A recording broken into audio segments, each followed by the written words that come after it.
And there we go. Hey, everybody.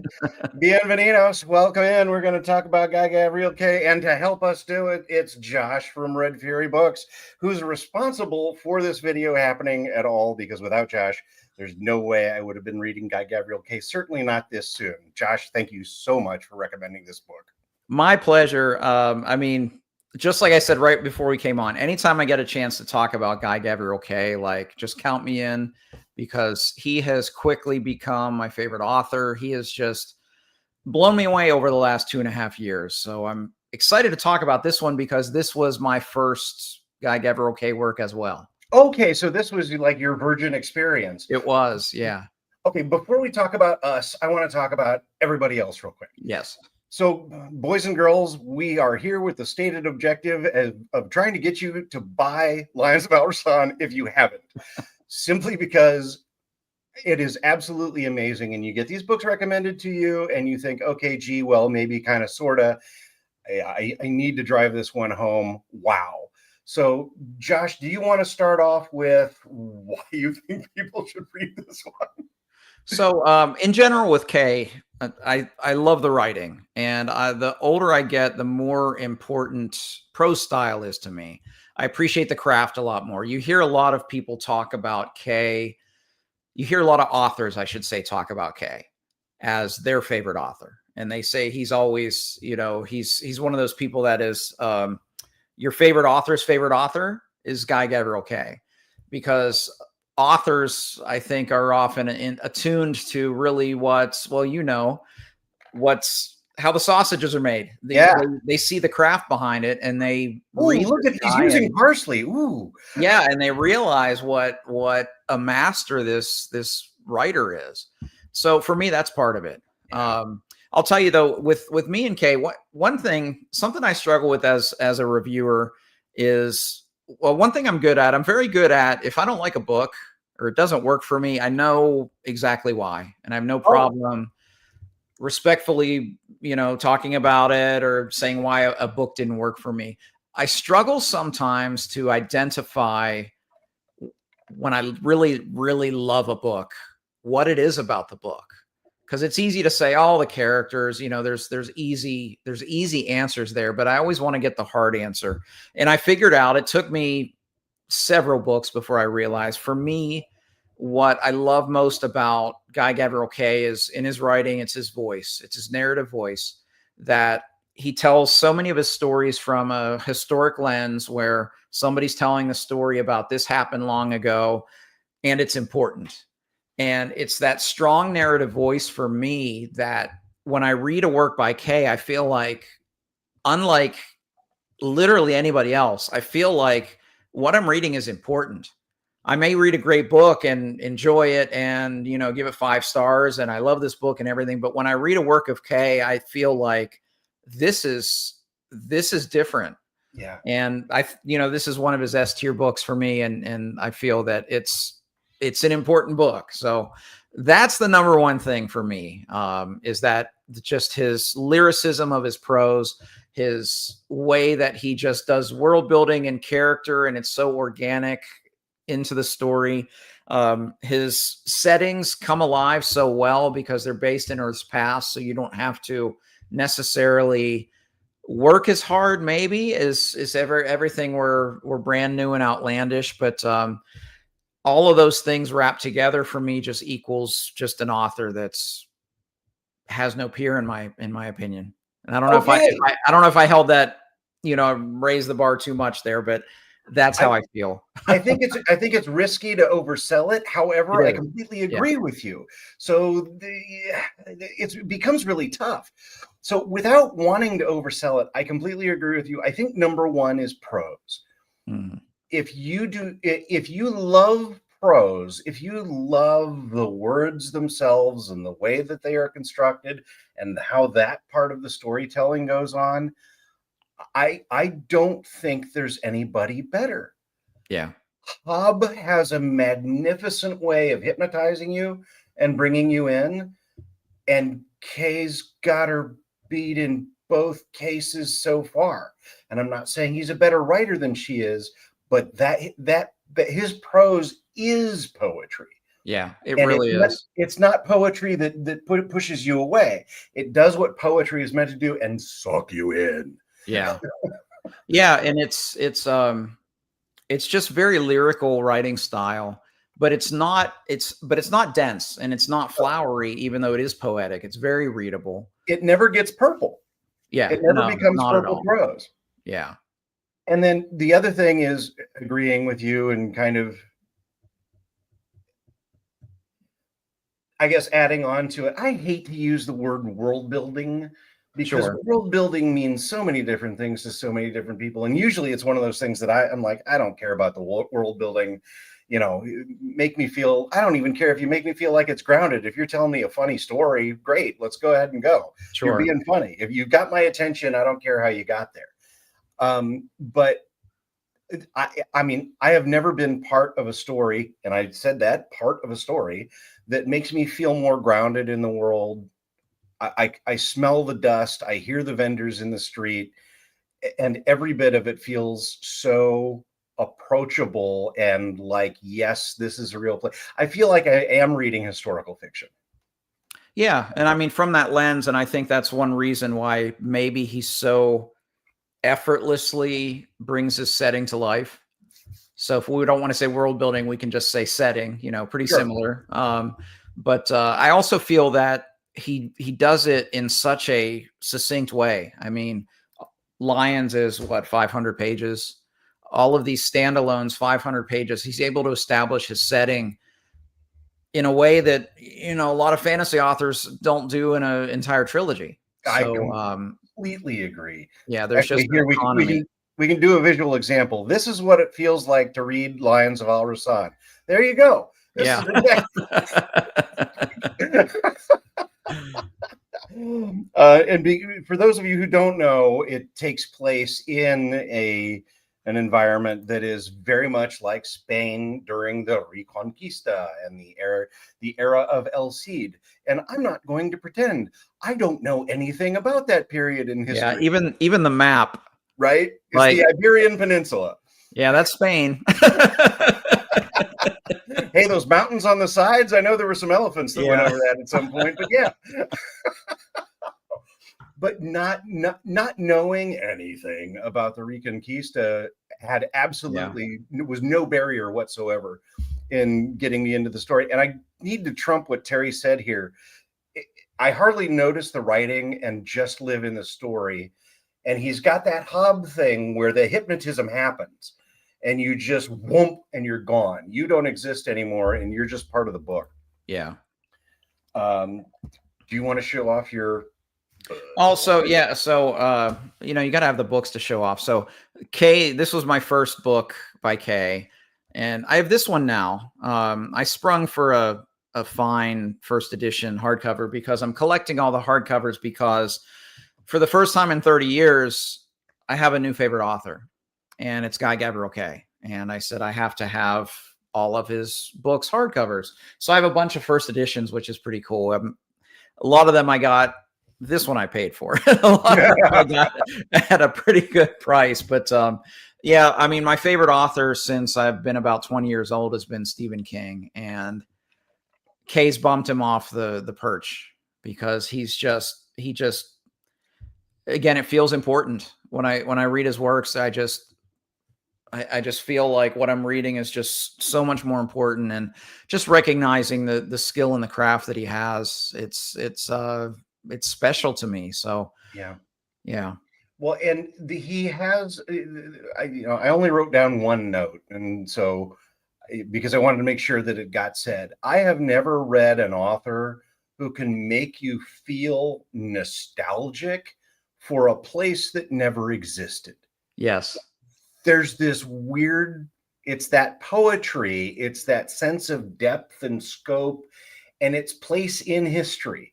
Like there's a doom that is woven into this entire story where this is the end of the world. Yeah. And you know that from Jump Street, and you get to participate in it.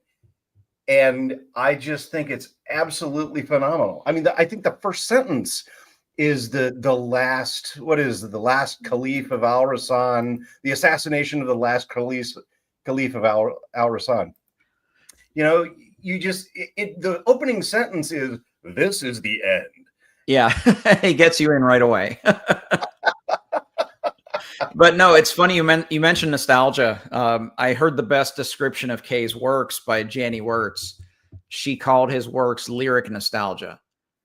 And it's true. And it does make you nostalgic for these places you've never been to because of that strong narrative voice that I talked to, but lyric alluding to just how beautiful a writer is. He is. And yeah, Lions, the beginning and the ending are both just, I mean, picture perfect. So good. And then I know when we talk spoilers a little bit, we'll definitely talk about that ending because it hits different. And I don't know any other authors that would have done the ending like he did.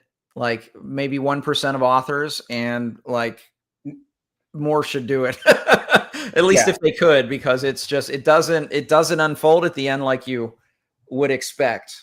Right. It's like, in order to pull off that ending, you need a third testicle in order to even attempt it. Yeah. And you need to know beyond the shadow of a doubt that your skill is that good. Yeah. That when you end that way, that your reader is still going to be satisfied. Yeah. Because you have told them the entire time that this is the end. Yes. And the other thing I wanted to do because I'm looking forward to talking with you, but the other thing is I wanted to do an if you like this, then you'll like this. Mm-hmm. One of the things that Heidi said was Tad Williams. Yeah. He feels like he doesn't ever get purple. And that's a good comparison. But is there something for you? Because the only two things that I can think of, honestly, are Hobb, because of the hypnosis. And I'm going to get punched in the face on this, but Rothfuss. There's a quality to Rothfuss's storytelling that isn't necessarily about the prose, but the storytelling is absolutely why you're there. Yeah.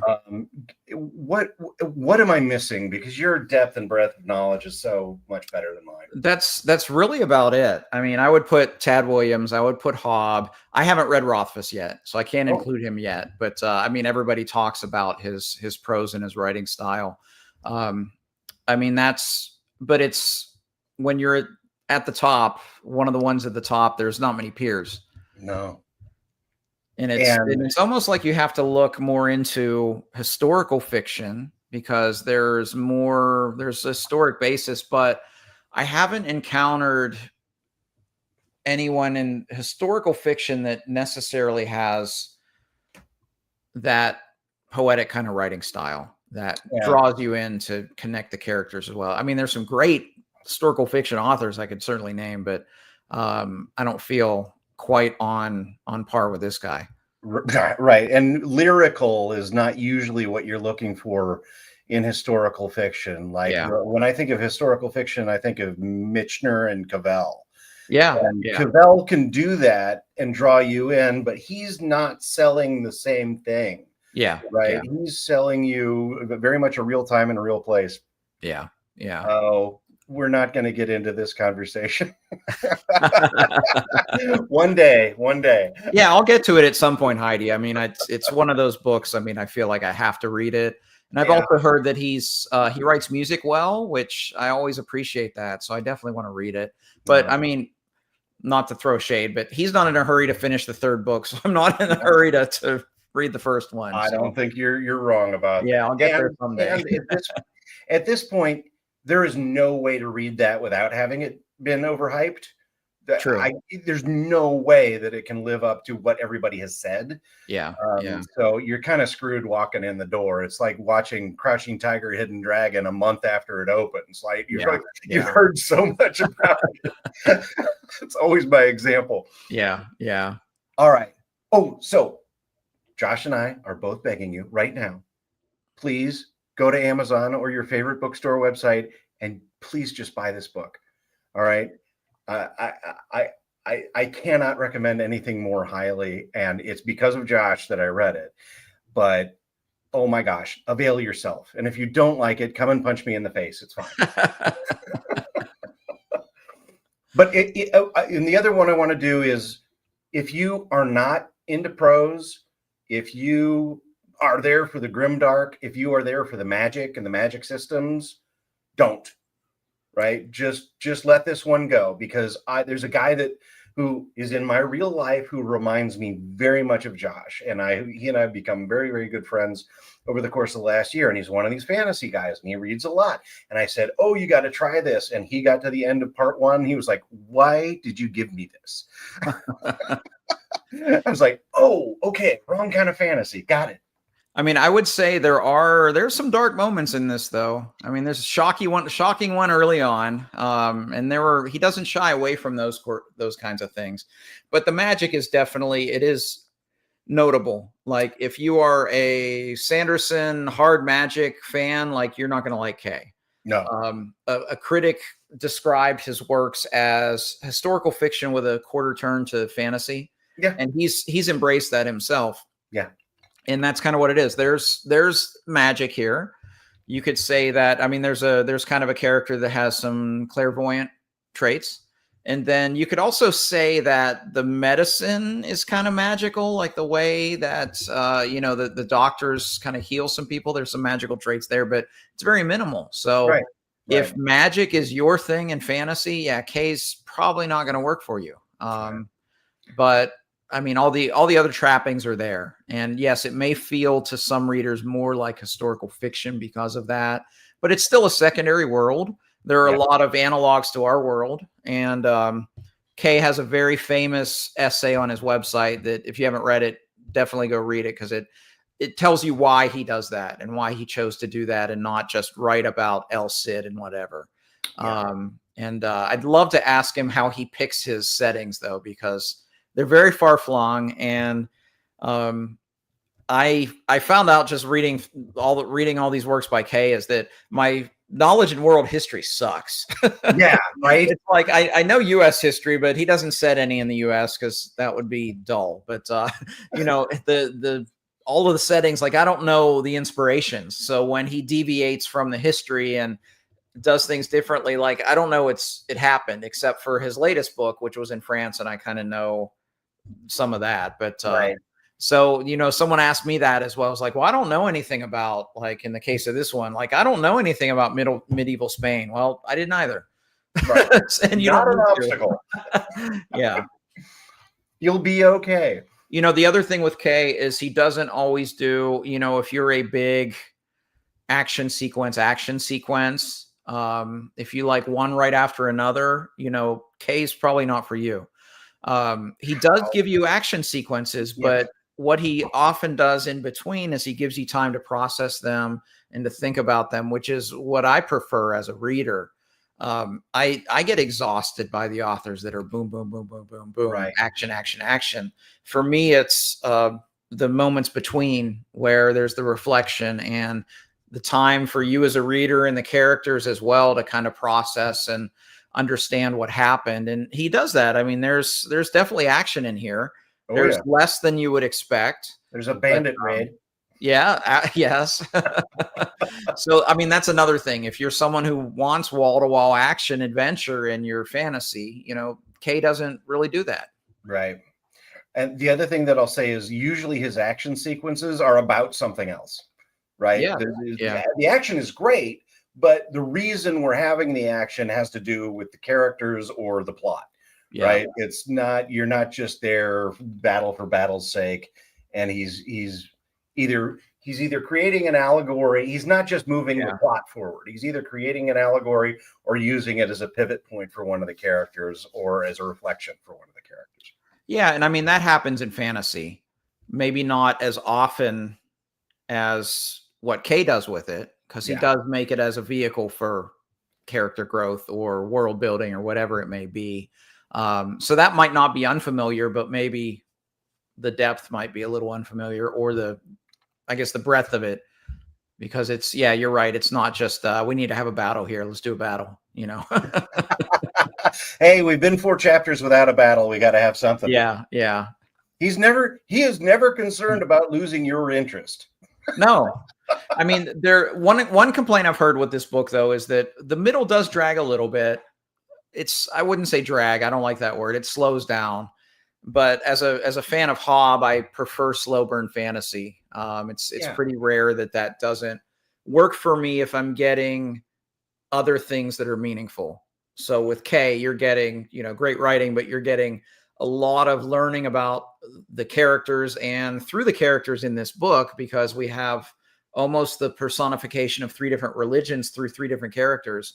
You're learning about the world through these 3 different characters. And because of that, maybe there's not as much action going on, but you get some meaningful things going on. So for me, if the plot's moving slow, but I'm getting that, I'm fine. Yeah. But I have heard that criticism of Kay, and in particular in this book, it does slow down a little bit in the middle, but well, it didn't matter for me. In part 4, it takes a little bit of time, but it's all there to serve where we're going. Yes. Right. And if that weren't there, it wouldn't matter as much when we get where we're going. Yeah, it's purposeful. Yeah. And I caught myself with that with Song of Arbonne, right? I like chapter 6 and chapter 7 were just like jaw-dropping fantastic. And then the next chapter was good. And then I was like, well, wait a second. He can't do a chapter that's just good. I was like, oh, time out, dude. You cannot hit homers every single chapter. That's not going to work either. You cannot hold even him to that standard. Yeah. He's great, but he's not perfect. Right. Well, I don't know that a book would work if every single chapter was a home run. No, you need some dips and valleys. Yeah. Okay. So go buy the book. We've done our job. Thank you for buying it. Guy Gavriel Kay appreciates it. And so do we. Okay, now, Josh, I get to talk to you like a person. Thank you so much. I just want to start at the beginning. All right. Okay. The whole entry with "this is the end" and the assassination of the last Caliph of Al-Rassan, to me, set the whole damn thing. It was like the opening of Butch Cassidy and the Sundance Kid, right? Yeah. The whole thing was now in sepia tone, and it represented an age that was over. Yes. Right. And it just brought you into that. And Amar, we'll talk about Amar as we go. I just don't want to jump right into him as a character. Yeah. But what an entry into the world. And he, when you first meet him, you think he's this kind of character, but then you learn who the human is, and he's quite different from how you perceive him at the very beginning of the book. Yeah. Which is as a person who just killed a monarch. Right. He's an assassin, but also a poet. Yes. And both things are equally true. That's the coolest thing. And that's a Kayism. We've talked about this. I've talked with Jake Bishop a lot. He's been one of my guides in reading Kay, and he talks about the Kayisms, and that's one of Kayisms is he often has characters that are somehow artistic in a manner. And sometimes they are, a warrior poet or whatever. He often incorporates that. And as a musician, I mean, anytime I see an author revering the arts of any art, I'm just always going to be drawn into that. So, right. But yeah, definitely a very complex and interesting character. Yeah. And we'll dig into him as we go. I'm going to issue my only complaint about the entire book. And unfortunately, it happens in chapter 1. Too much urine. Why do we need this much urine? It was like the opening of Waterworld. It was like, oh, come on, man. He doesn't shy away from that. No. He has, another negative for Kay is people don't always like that he does sex scenes, and some people don't like that in their fantasy. Right. I felt the ones in this book were purposeful, and I thought they never went on too long. No, that's not always the case. There are some in his books where I'm like, come on, man, did you need to do this? Let's cut away to the fireplace. Yeah. For me, it was more about kind of like the battle sequences where, yes, there was a sex scene going on, but it was purposeful because it was saying something about the characters in question. So, right. I guess that's another negative that some people have. Yeah. Well, and again, nothing is perfect. And if that's what my biggest complaint about the book, he wins. Yeah. Yeah. I like Heidi's comment here. I mean, the shocking event, I was the same way. I was just like, whoa, this guy is not messing around at the beginning of this book, like right away. And I mean, Kay's very good at starting and finishing his books. But this is definitely one of his best beginnings, I think. Well, it sucks you in so completely so early. Well, and so I'm sitting there. I'm not going to do spoilers yet because it's right at the beginning. So these don't spoilers. Yeah. So I walk in the door. I'm like, okay, we got an assassin. Cool. Oh, we've got our healer cleric. Okay, cool. And the fact that she is brought to the man, that Amar says, no, I need to take him. And she's like, no, you can't. And we use him visiting her as the thing that saves his life. Yeah. Because he's the only one of the 72 guys that don't show up for the weddings. And what a cool way to do it. They're blinded by the sun as they come through the door, so they can't see. And yeah, that was one of those where I read it and then I was like, wait. And that's the other thing. So I did a video on the channel. It's an odd combination, which I was told, but I thought it worked perfectly, is I compared and contrasted Tigana by Guy Gavriel Kay with Tress of the Emerald Sea by Brandon Sanderson. Because a lot of the literary devices that the two authors used were the same, but the manner in which they used them were so very different. Like, for instance, here, very matter of fact, he just tells you 72 like beheadings. Sanderson, it would have been like all caps, exclamation point, and then blah, blah, blah. It would have been this big hyperbolic moments, and, short sentence ends the chapter and brings you in. And Kay just kind of, and then this kind of happened. It was just very nuanced and just very matter of fact. And, and again, you're the same way. Like, this is your introduction to the author, and you're like, oh my goodness, wow, that just happened. And I love that he doesn't get hyperbolic. This happened. It feels like, okay, yes, if you were going to do this, this is how you would go about it. Yeah. Somebody's brilliant. Came up with the sunshine and the eyes thing. Mm-hmm. But, and just tossing the heads over the side, the day of the moat or whatever it's called. Yeah. You just imagine all these bodies floating down the river. Okay. And then we shift gears. And this, again, part one, the introduction of El Capitan. To show our warrior captain on the opposing side introduced as being intelligent and clever and cunning and capable long before he ever becomes effective in combat is awesome. Not what you're expecting. And 3, the fact that Rodrigo's reputation is the thing that makes you believe in him, because everyone around it, like, this kid is so happy to just be part of this crew. Yeah. He's like, I was selected. And I love that setup, because you don't need to show him doing all the whoop-de-doo stuff. Yeah. Right. You're with him from Jump Street.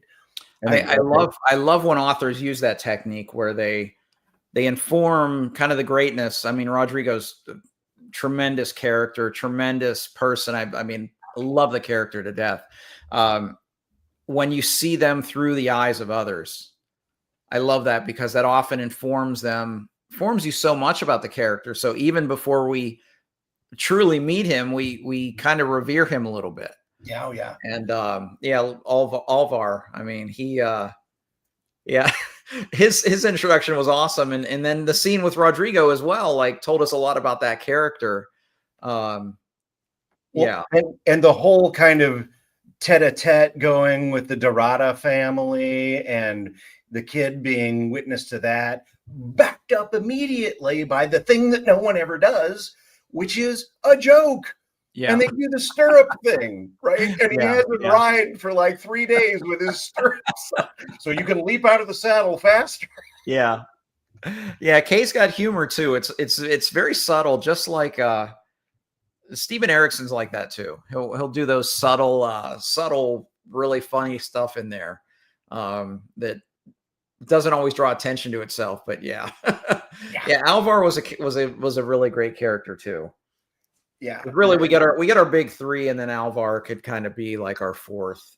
Yeah, it's like main characters. Well, and I got another one that I know how to talk about, and I don't want to take up too much of your time, but I really actually do.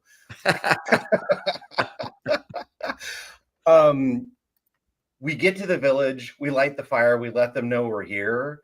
Hey, we got this, and everything's going on. She comes out of the wall. Then we get the raid on the village by the Deradas. To me, you've heard about this guy, but this weird sense of, okay, we're going to put this guy to death because he did what he did. And by the way, that's one of the grossest things I've ever seen in my life, or, was mentioned in my life, of how this poor woman died. Yeah. But then the instant justice that goes along with that, without any fanfare or decision-making whatsoever, that lets you know who Rodrigo is. Yes. And all of that reputation suddenly is made manifest in that moment. And I just love that introduction. Yeah. Decisive. And I love when are we at spoilers yet? We or do you want to keep going? I said as soon as we got out of part 1, we can go. So here's my ticker. Oh, there we go. Your life will become me. Oh, that's greatness.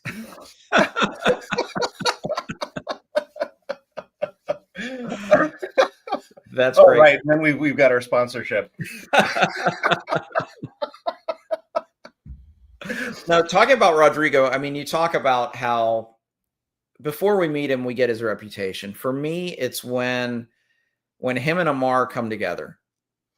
Something I never tire of in literature. I was talking about this actually in a live stream recently on Memories of Ice, because there was a similar thing. I never get tired of the two like brilliant generals, men that are on opposing sides, that when they meet, see the other person in them. And then also it's kind of like the game recognizes game, like they recognize like, oh, this person's pretty competent. This person's pretty great.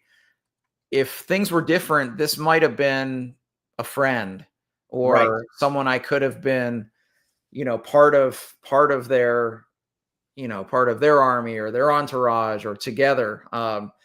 I loved that dynamic when we got together, because another thing I just love is I love the fellowship or the found family.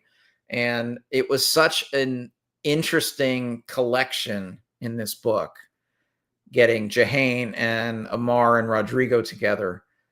And I love, I also love, I already mentioned they're kind of personified the three religions. I love how they grow through each other and getting to know each other and learning to have to trust one another. And those are just, the themes and the tropes that I never get tired of those. And I also love, I love culture and literature, and I love cross cultures. And really the three religions in this world, it's three different cultures. Right. And seeing them connect, just chef's kiss. Chef's kiss and then some. And like it took me a little while to go, oh wait, he's doing Christian, Muslim, and Jewish. Oh, okay. And that kind of helps you tune in on it. And he did a good job of saying it without saying it. So it's echoes. You see that it's not a one for one, obviously.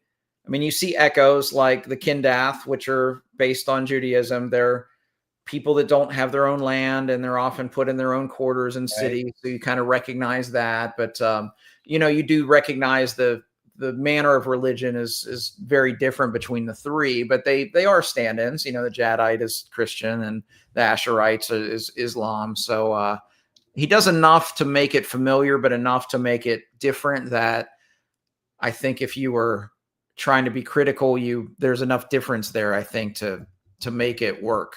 Well, and it's the only time I've ever, okay, again, my breadth and depth is not as big as yours, but it's the only time I've ever read religion as part of a fantasy story where it mattered to me. Yeah. Right. And it wasn't just about the plot. It was about, oh, I get it. We really genuinely do have three different worlds. And I understand those worlds partly because of what he's written and part of what has already exists and you can tap into. Yeah. So I thought that was magnificent. Yeah, it's a skill he has, and he actually, as well as it's done here, like I think in some of his the three books I kind of call it his Italian trilogy, he even does some of those things better in those books, I feel. Some of the same things in those three books: A Brightness Long Ago, Children of Earth and Sky, and All the Seas of the World. Okay. But it's similar. It's very, very similar because you do care. Like in one of them, just vague spoiler, so it won't be a spoiler for any other book, but an important holy city has fallen and you don't see it on screen. It doesn't really happen while the thing's going on. It kind of happened off page before the book started, but it just permeated the subtext so completely that you felt it. Like you felt that this is important. And same thing here. You really feel, I mean, that's one of Kay's gifts, I think, is able to make you just connect. You know, like I said early in this chat, I mean, he makes it feel important to me. And I think that's part of it. You buy in and you just feel like you're totally, what's the word? Invested. You're totally invested in the lives of these people and their culture. Yeah. At some point you become a member of the party. At some point you become Alvar, really. Yeah. It's like you're witness to this. And there's a whole bunch, so much of that I want to unpack, and I know I can't go on forever. What I need to say is, Josh, this is the moment when the two of them were introduced together after being rejected and ejected from their own countries into the court at Ragosa. I am not overstating that is my favorite scene in fantasy, period. Wow. The way he brings these two men together like competing weather storms and lets you know the weight and the depth and the inevitability of these two are going to have to come together in a destructive way. It is inevitable. Yeah. That scene will live with me until my dying day because no one has ever set the stakes that high, that well at that point in the book. Yeah. Right? You're midway through part 2. You may be on your way to part 3. It took us a while to get to Ragosa. Yeah. But it's at that moment you realize what this story is. Yeah. And we cut away. We don't go to the fight where they beat up the 6 guys and, of course they beat the hell out of them. They skip that whole thing, but taking that 2 storm fronts that are going to come together and then merging them into one unit is the coolest thing I have ever seen. Wow. That's amazing. I have a different scene, which is one of my favorites in literature, but in Lions. Yeah. Okay, so I'm gonna guess we'll get there. Yeah, and I'm sure you can guess it. but from that moment on, there is nothing anyone could have done to make me stop reading this story. Well, and to me, that's the thing, and I think his voice comes into this. Is you said inevitability. Because it makes it feel like it just it's so rare in a Kay book where something happens and you're like, well, that's odd.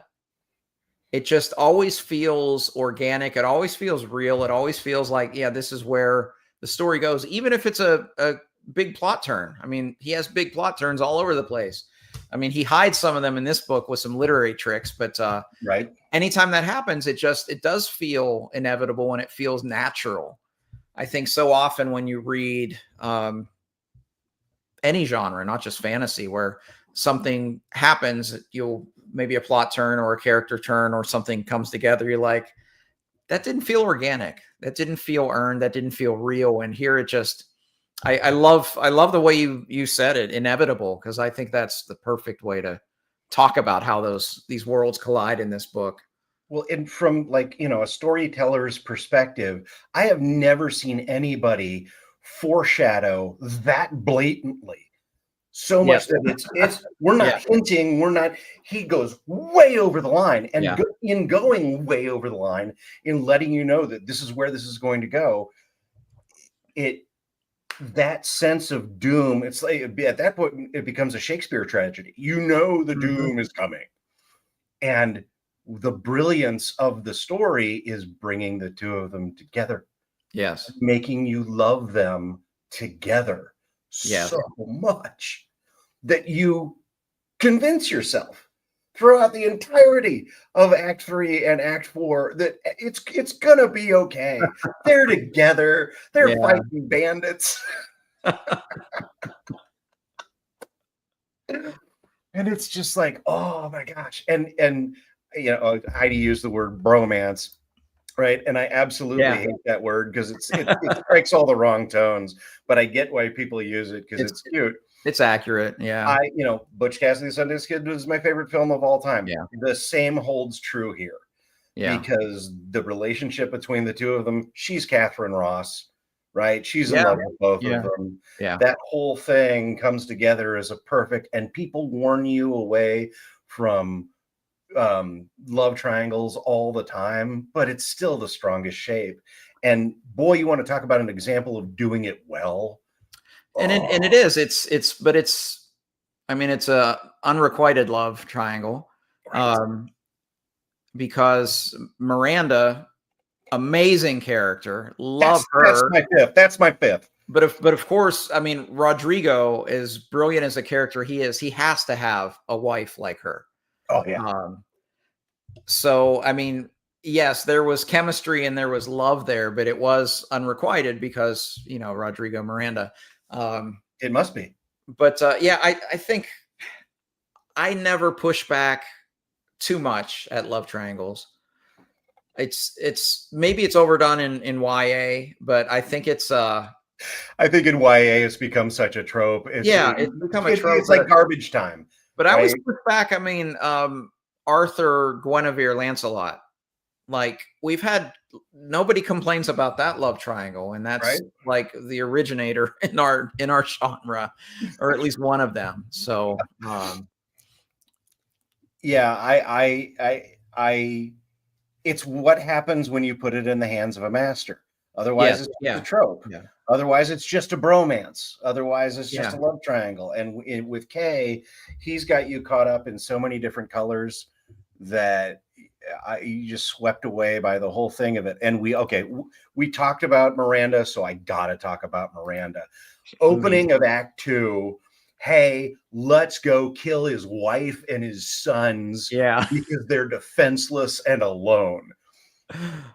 Seasoned military men. Yeah. And you just watch that whole trap unfold, and I don't want to say you're laughing, but you're damn close. You're smiling and you're cheering because you're like, I love intelligent characters like that. And I love when you get intelligent characters that are under, kind of, what am I thinking? They're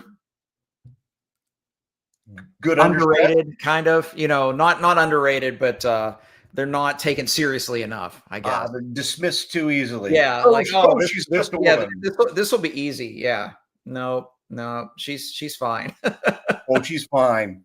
Well, and when I'm sorry, but when she meets back up with Rodrigo for the first time, Their introduction, with the knife and tying him up and actually stabbing him. I'm like, what a woman. No, I had a little literary crush on her too. She was amazing. And well, like I said, I mean, when you have a Rodrigo character, he should have a mate like that. You got a match. Yeah, yeah. You can't do this because that cheapens him. Yeah, yeah. And part of the reason I'm sure that she was so amazing is that you needed his refusal to genuinely consider a relationship with Jahane to make sense, matter, and have the reader agree with you. That's really valid because Jahane is such a remarkable character. For him to turn her down, he has to have very, very strong reason. Right? She's got to be up there. She is way up there. And even if she is, he's, it's there's so many layers to that, those relationships. Yeah, love her. Such a memorable character. Well, and so let me crack open this egg real quick. I am one of the people who is not particularly drawn to romance in my stories. I'll never read a romance story, but good story has romance kind of built into it very, very frequently. It works well. It's a lot of fun to follow. Okay, great. There at no point during this was I anything other than completely involved in their relationship between that trio, and you got Miranda on the outside as kind of your buttress, right?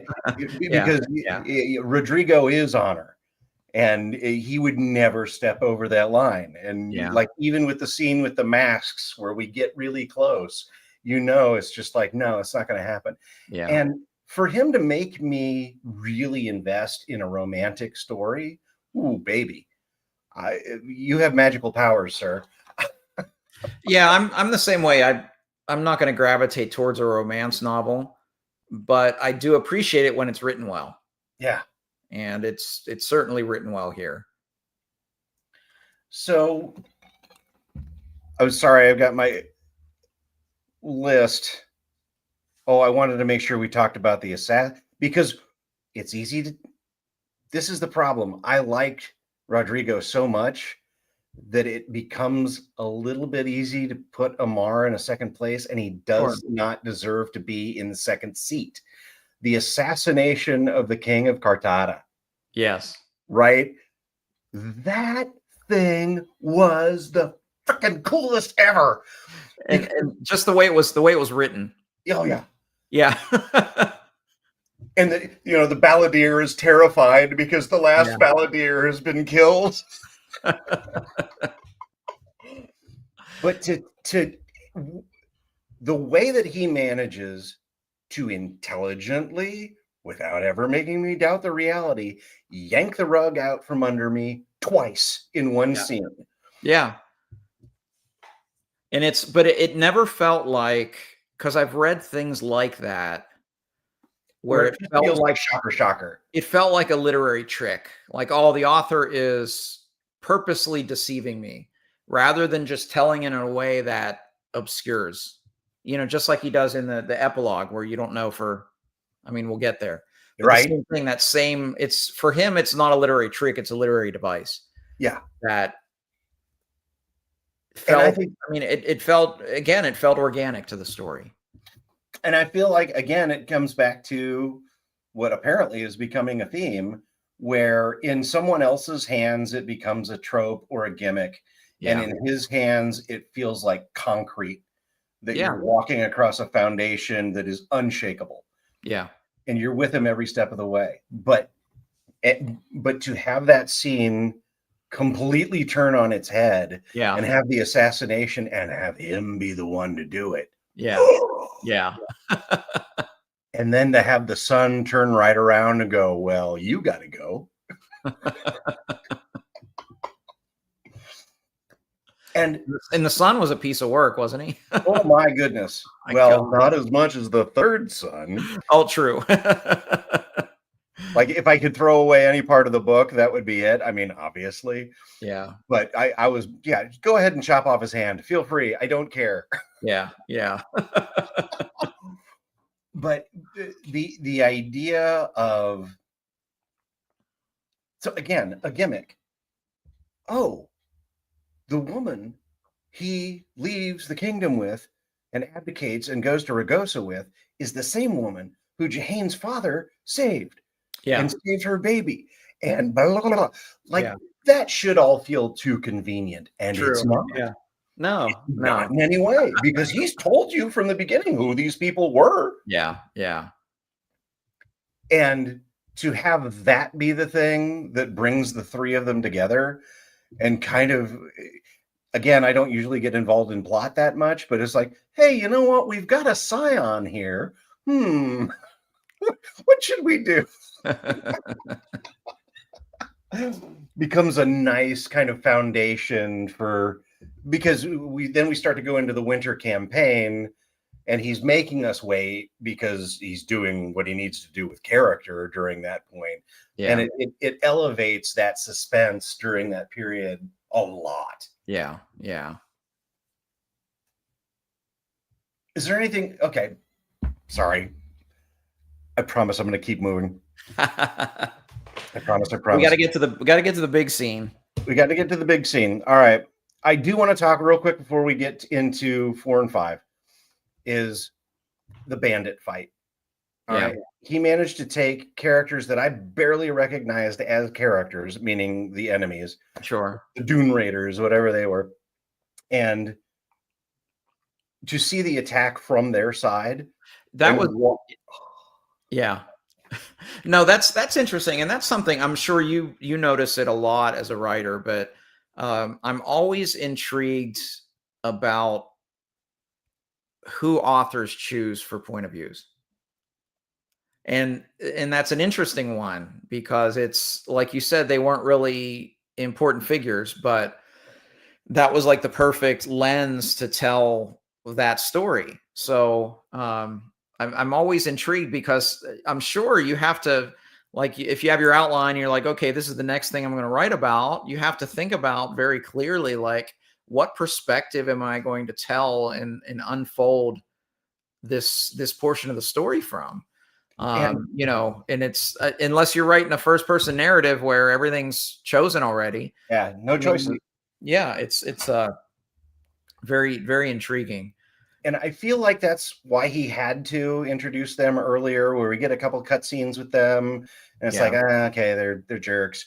But it's so that we can be in their heads, because the ambush works when you're the one getting ambushed.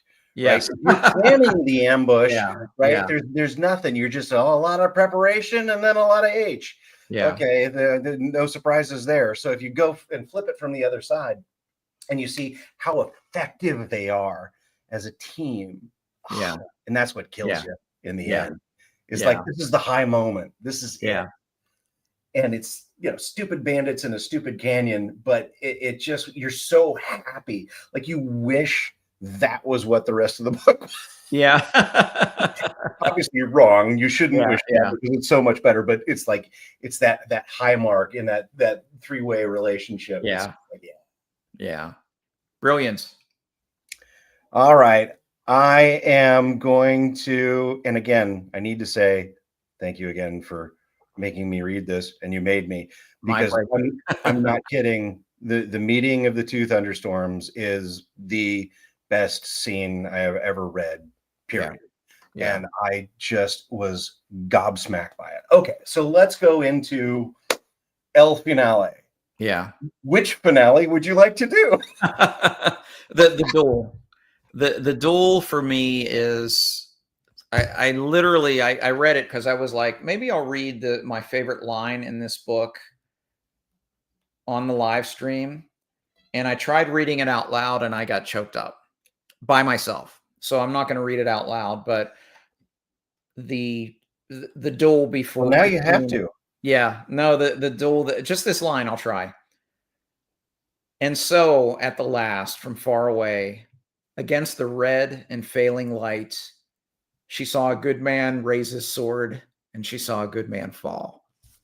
Like, I can barely read it. Just so beautiful. And you can just picture it with the sun in the background.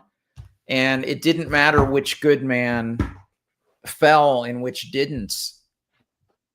It really didn't, because, you know, both of them, we're going to mourn either of them, and for different reasons. And it was just so beautifully done. And then we'll talk about after that too. But for me, that scene, I mean, that's the big climax. And it's just a duel between two people that probably love each other. They do love each other. And just, it's such a tragic ending, but it's so cinematic. Jake talks about, like, if he could have one scene from one book adapted perfectly, this would be the one. Yeah. And like, I can just see it, you know, the shadow with the sun behind, and not, you know, seeing the battle and these two matched, and then just one makes a slight miss and then one falls. And the one who lives is heartbroken. Right. I mean, such a powerful climax to the story. And what's remarkable going after that is, I mean, in the epilogue just gobsmacked me as well. Not what's everyone would think, but the fact that the big events in this book basically happen off page. Off page. And that was the thing that really blew me away. Well, so much of the end blew me away, but that really blew me away, because every other fantasy author in the business would have then shown all the big battles and how the Jedites took over the continent. But no, he just kind of tells you this happened, this happened, this happened. And while we're still wondering, you know, who fell and who fell, you know, who was still alive, because I think we got Alvar in the epilogue right away. Oh yeah, we do it. Yeah. I don't know if it's a 10-year jump, but it's a good number of years. Yeah, because he's married to a doctor or whatever. Yeah. But and then you think it's Jahane, because again you get the whole head fake, you know, hiding. But the fact that all of the big battles that were the resolution of what started at the beginning of this book are barely in the book. Right. It was one of those where I was like, just no other author would make this choice. And it's perfect. It was perfect for this book.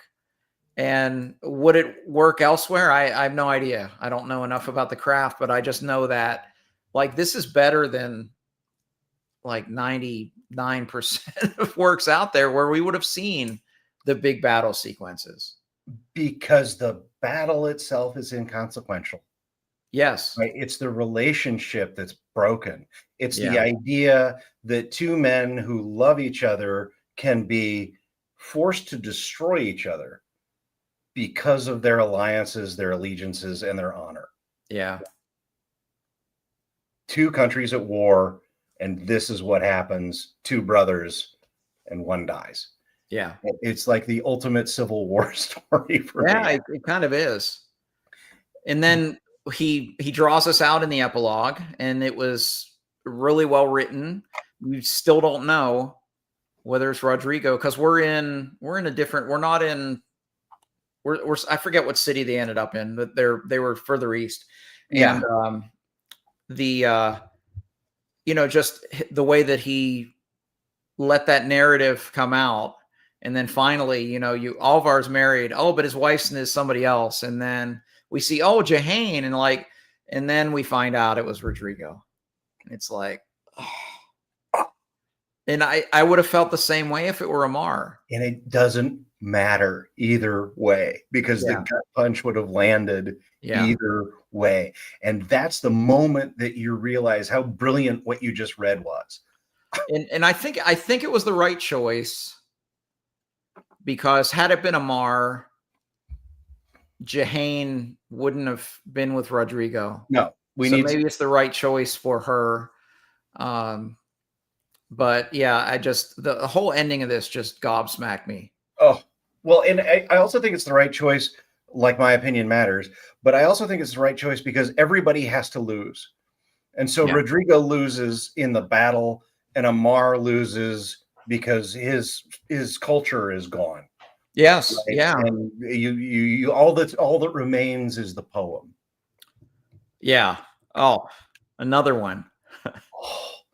And that reminds me, like Heidi said earlier in the chat about how she recommends this to people that like literary fiction. Yeah. The ending of this is perfect. What happens in literary fiction? You always get a kind of melancholy, bittersweet ending because that combination just makes it feel so much more heartfelt. Where yes, there's still the sweetness of the ending, but the bitterness of knowing Rodrigo fell and the way that he fell, and that combination of those conflicting emotions for me brings out more emotion. And that's what I love most about literature, is when a work I connect with it on an emotional level. And this ending, I mean, it's S tier literature. Oh, I have never read a better ending in my life. And I was saying when I was reading my way through it, any one of those 3 chapters could have been the end of the book, Mm-hmm. right? Yeah. You have the first one's almost kind of like this song to the end of Al-Rassan, and the knowledge that, okay, the Christians are coming down and this is coming to an end. And you could have left it there and it would have been brilliant. Yeah. And then we have the duel. And I think I mentioned this to you earlier. There is a movie called Big Country where the fight is the same thing. They take the camera and they put it way up on a hill with a fist fight between these two guys that are just these little dots on the screen. And the point of the shot is how meaningless the struggle is between the two of them. And Guy Gavriel Kay uses it in such a different way. Yeah. Not only to give you this sense of breathlessness when you don't know, right? And this horrible moment where you're like, one of them is gone. But for me, making you realize that, again, these two guys who love each other have been forced to be put into this position by the worlds that they represent, and how meaningless that is, right? It's the love between the characters is the thing that lives. It's that song to the end of Al-Rassan that lives on, and the battles and the wars are not the thing.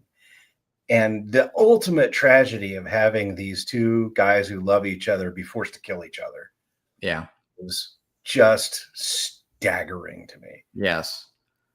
So I am okay. You obviously could have ended there. Yeah. Yeah. And part of me, Heidi said, why the epilogue? Not necessary. And I got to tell you, when I realized that there was more after that chapter, I was like, oh no. This is the moment. You could abandon me right now and I would sob for you to return, but I would sob for 30 years. Right? You could have ruined me. And but seeing Amar's poetry that you wrote for Rodrigo. Yeah. And having that, it's almost like that, I keep doing movie references, but it's almost like the end of Dances with Wolves, where it's like the society has collapsed, but the individuals remain. And so the love is the thing that continues, and the society is the thing that doesn't matter. And I the fact that he made me happy that he put an epilogue after that ending is, again, a testament to his staggering skill. Yeah. No, it's a remarkable book, truly.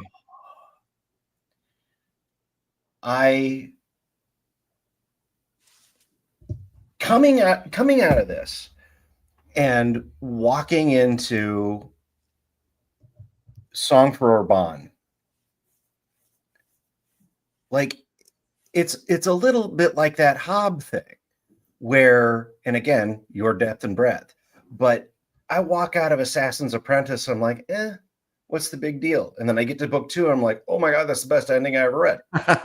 Yeah. And I get to book 3, and it's the weirdest thing I've ever read, and I don't care because I'm just deeply involved and hypnotized the entire time. And then I go into live ships, and it's even better, and it just keeps getting better. I feel like that has to be too much to expect. Well, you did start with one of the ones. So I did a tier ranking video with Jake and Bridger from Library Ladder of all of Kay's. You've got at least 2.5 GGK videos. Yeah, I think I have 3. But on the tier ranking, it's a 3-headed tier ranking, so it's theoretically more definitive than if I just did my own. But I mean, Lions and Arbonne are both S tier. He has 16 books. We had 5 S tier books. So yeah, did you really expect greatness? Yeah, and his lowest tier is a B. We had 5S, 5A, 6B. Well, yeah, I'm terrified. It's like he's this perfect porcelain china cup right now that should be just placed in a museum, and I should never touch him again. I mean, that's the fear, and we actually talked about that on that video, because Jake and I both pick Lions as our favorite entry point. Right. And Bridger disagrees because it's his favorite. Yeah. And he says, I wouldn't want someone to start with the best one. He also says, he had mentioned that this book does the heavier lifting of the world building, because there are 8 novels set in this world. Yeah. So yeah, that's a lot of people don't realize that, but 8 of his 16 novels are set in a shared universe, shared world with this. And you'll see the 3 religions and the 2 moons and all of that. And this is the first one. So it does more heavy lifting than a lot of the other. Song of Arbonne carries through the 2 moons, but I haven't run into anything else yet. No, Arbonne's different. Arbonne's a true standalone. Okay. In fact, to plug my video, I have a Guy Gavriel Kay reader's guide, and one of the things I do is I break his 16 books into categories. Like, these are the ones in the Sarantine world. These are the ones that are more magic and fantasy. These are the ones that are more standalones. So yeah, if anyone wants to look at those, I also do a bunch of graphics, so you can do screenshots, because I also do like starting places, and then, like, if you don't want to read everything, kind of some shorter lists, that kind of thing. So I kind of approach it like that because Jake and Bridger already have some incredible GGK content on YouTube. So I wanted to do something different. So my reading advice is more kind of, just giving you different options of where to start and how to read the things. And then, but also more importantly, how these things tie in. Like, it's not a spoiler. We're spoilers in this, but one of the other books you read and it's set centuries later, and they talk about historically about this famous female Kindath doctor, and it's like a throwaway line, and you're just like, oh, I know her. I know who that is. Yeah, and there's a lot of those. I mean, most of them can be read as standalones, except for there's a duology in there, but most of those can be read as standalones. But they do have just enough in there that you'll appreciate earlier installments if you've read them. Yeah. And if you are not already a subscriber to Josh's channel, please fix that now. If you are anything like me, Josh is the reviewer that I can rely on for my tastes to be dead on every time. So Josh is my favorite reviewer. So please like and subscribe and whatever YouTube people do, but go and check that out, because read this damn book now. And then hopefully you will love it as much as we have, and we'll find something in Josh's list that's going to be the right thing for you next. So Da-da-da-da. All right, that gets us to an hour. I appreciate you, Josh. Always, always, always. My pleasure. And I'm excited to see more thoughts on the Discord about Arbonne. Yeah, me too. I'm looking forward to. I'm trying to squeeze that lemon as slowly as I can, but yeah. All right, thanks very much, everybody, and we'll see you in a bit. Ciao, Bella. Good night.